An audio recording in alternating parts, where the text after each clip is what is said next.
I wanted to share my personal testimony. I was in a point in my life where nothing was going right. And I didn't know what it was exactly. Things that I used to enjoy, like gambling at the casino and drinking my wine or cognac or whatever I felt like for that particular time, and smoking my cigarettes, of course. The things just didn't seem the same to me. And I didn't know what was going on. It was like a very abnormal part of my life. And I thought something was wrong with me per se, but I didn't know what it was because I never felt this way before. The Lord had touched me many, many times before, and I kept rejecting him, and rejecting him, and who am I?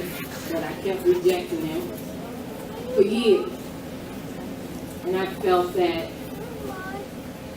I'll get saved.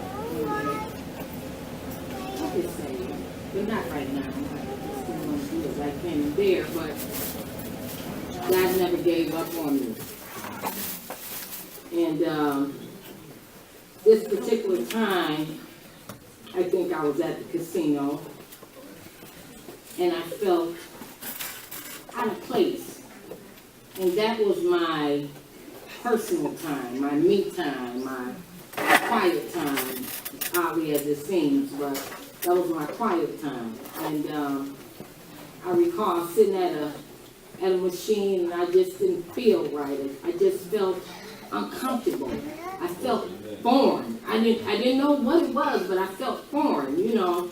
And I can't remember if I played a little bit more and I got up, but my time was disrupted.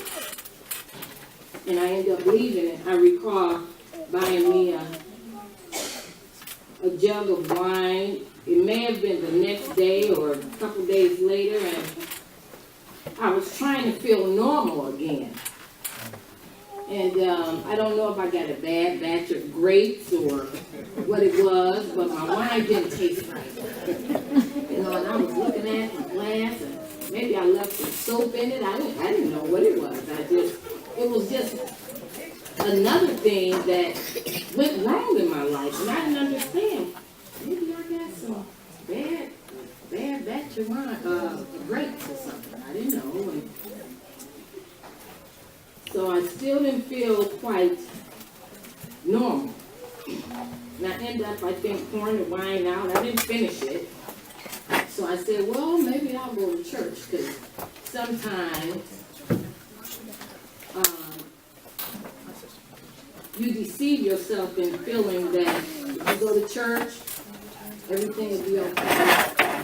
You know, it'll wipe away whatever you're dealing with. And I think I came, but during altar call, I didn't know. I was just reaching out, just reaching for things. Whatever sounded good to me, that's what I was doing. And I remember altar call, and I didn't move because I didn't feel it at that time. And each time,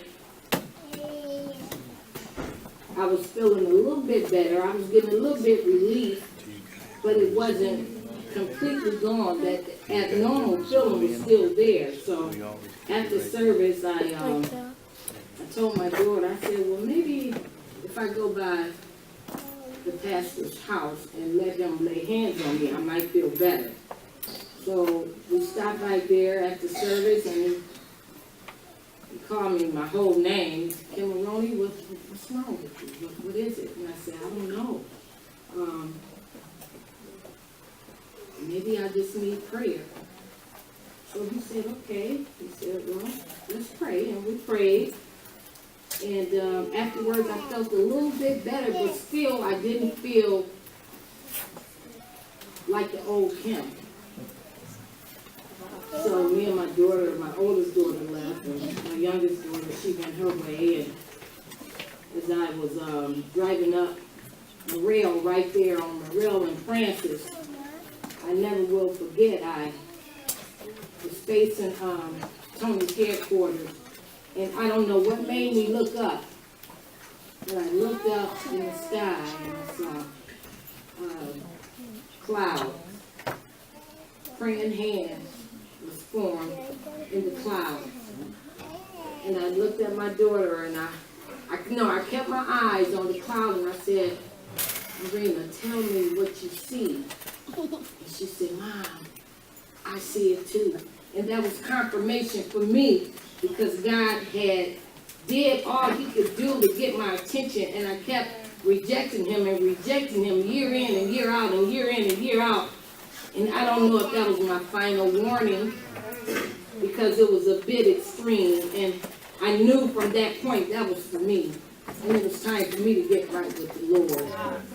So I couldn't wait. I said, oh, I gotta get saved. I gotta get saved because that kind of, it startled me. It was unusual, and you know, I'm not one to just look up and gaze up into the sky. And when I did and I saw the praying hands, that was it. That was confirmation. So that following Sunday, I was so anxious. I wanted to get saved so quickly because I didn't know what was coming next. And I didn't want to be without salvation. So immediately, I was kind of rushing the service along in my head, and I literally ran up to the altar because it was time. Amen. But it took that. I mean, it took me just about 40 years to get saved. And now that I look back, I am ever so grateful that God didn't give me what I deserved because I didn't deserve that. I didn't deserve him to keep tagging at my heart. And who am I? Who am I to tell him, not right now, I'll do it later?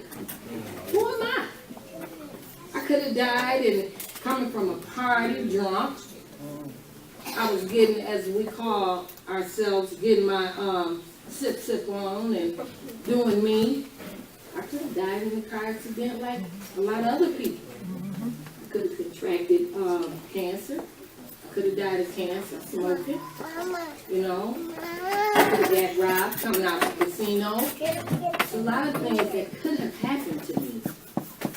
But God showed mercy on me and he saved my soul. And I am ever so grateful for that. So if you feel in your heart that God is tugging at you, and he has been tugging at you, don't take chances like I did.